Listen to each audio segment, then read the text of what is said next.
At the end of the job interview, when they say, do you have any questions for us? Whatever you do not ask them these 10 questions. Number 10, what does this company do? Do not ask them this question because they're going to think that you're unprepared and unprofessional. You should have gone on the company's website and figured that out ahead of the job in line. When can I expect a raise or a promotion? If you ask them this, they're going to be thinking that that's all you care about, that you're just in it for money. And maybe you are, but it's a terrible impression to make. 8. Are there any other jobs open? Honey, you've got to convince us that we want to hire you for this role before we go talking about other positions open. 7. Are you going to check my references and do a background check? Why would you be asking this question? It's going to make them think that you have something to hide. Don't ask this. 6. Can I work from home? Listen, you've probably already talked about this, and the reason you're asking is because they're telling you that this is an in-person job, so I wouldn't ask this. Number 5, when can I start taking my PTO? When can I start taking my vacation time? Only people that aren't ambitious would ask this question. Is that the impression you want to make? 4, do you care about the dress code? Yeah, we care about it. That's why we made it the dress code. Why are you asking about getting around policies and procedures before you've even been hired? 3, what's the worst thing about working here? I get it. You're trying to be interesting. You're trying to ask them a unique question. You're trying to get some insight, but they're not going to be honest with you. 2, well, if this interview doesn't work out, maybe you and I can have a drink. I have literally been asked out on dates at the end of job interviews. Enough said. 1, yeah, hypothetically, if I were fired from my last job, would that make a difference? Yeah. What do you think? Bonus tip, the worst question to ask at the end of an interview is, are there any reasons why you wouldn't want to hire me? Why would you ask them this? They're not going to be honest with you. And even if they are brutally honest with you, do you think that you can come up with a persuasive argument on the spot for them to hire you? I highly doubt it. I would never end a job interview on a negative note. Why would you do that? For excellent questions to ask at the end of a job interview, I have linked those videos below. For more tips on how to interview better, follow me and follow me on Instagram if TikTok goes away. You can also get an Interviewology profile to discover your interview style, or you can get my book, Interviewology, The New Science of Interviewing. The number one skill that charmers and harmonizers need to work on in a job interview is not learning how to sell themselves. It's not getting comfortable with talking about themselves. No. Charmers and harmonizers are very accommodating. They can also be people pleasers, and they have an issue dealing with discomfort. And I guarantee you, if you are looking for a job and actively interviewing, you are going to have many uncomfortable conversations about your worth, salary conversations, your ambitions, where do you plan to go, and justifying the decisions that you've made in your career thus far.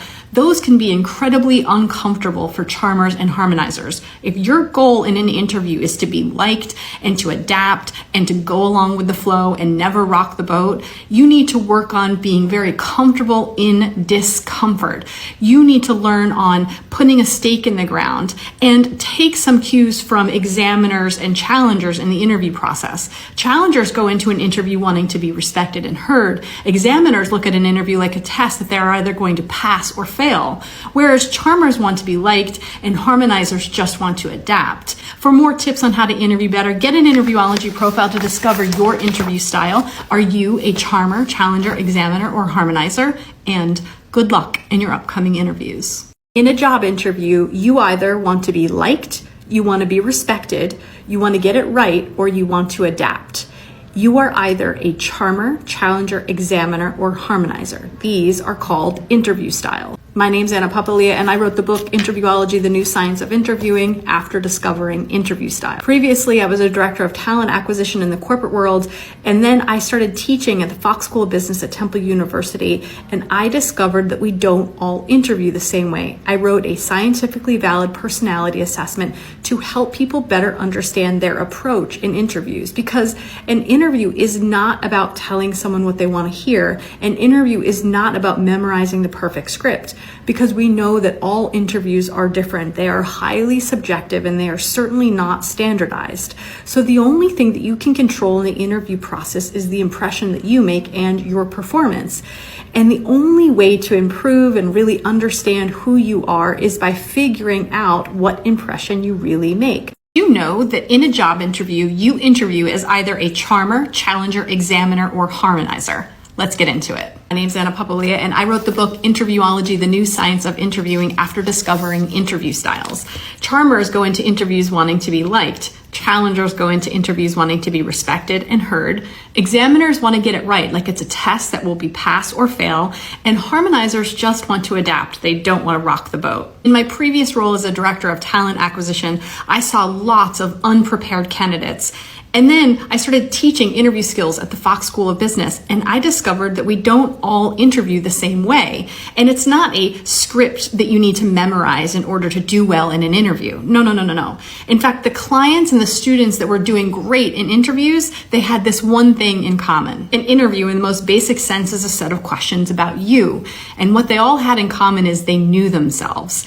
You see, if you know how to answer questions about yourself, if you really understand who you are and how you come across, you're going to perform better in a job interview. So to help my clients and students, I wrote a scientifically valid interview style assessment. Myers-Briggs can't even say that.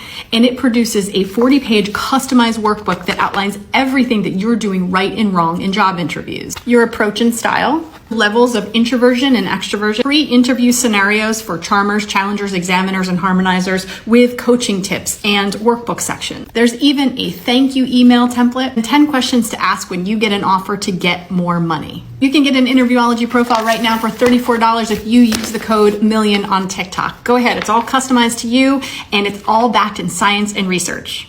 Here's a big mistake introverts are making ahead of job interviews. My name's Anna Papalia, and I wrote the book Interviewology, the New Science of Interviewing. Let's get into it. Did you know that everyone interviews as either charmers, challengers, examiners, or harmonizers? You either want to be liked, you want to get it right, you want to be respected, or you want to adapt in job interviews. It's really important to understand who you are and what impression you're making. Introverts, for example, need time to think. And introverts, unlike extroverts, really don't like job interviews. I mean, a perfect stranger asking you a bunch of questions about you is very uncomfortable. So if you are introverted and if you'd like to discover how introverted you are in job interviews, you can take our scientifically valid interview style assessment, and it puts you here on the scale, and then it'll also discover your interview style. So here's the mistake you're making as an introvert. You go into these interviews cold. Ahead of the interviews, you might be sitting in your home office, just kind of fretting, or you're not talking to anybody, or you're just thinking because that's what you need. But here's the problem. Job interviews are about talking, so you need to warm yourself up. You need to go into an interview warm, not cold. It's a huge mistake you're making. So half an hour before the interview, I want you to talk to your best friend. I want you to play some great music. I want you to go for a walk. I want you to practice standard interview questions. I want you to be rocking and rolling so when that meeting pops up and that recruiter pops on, you're ready to go. Because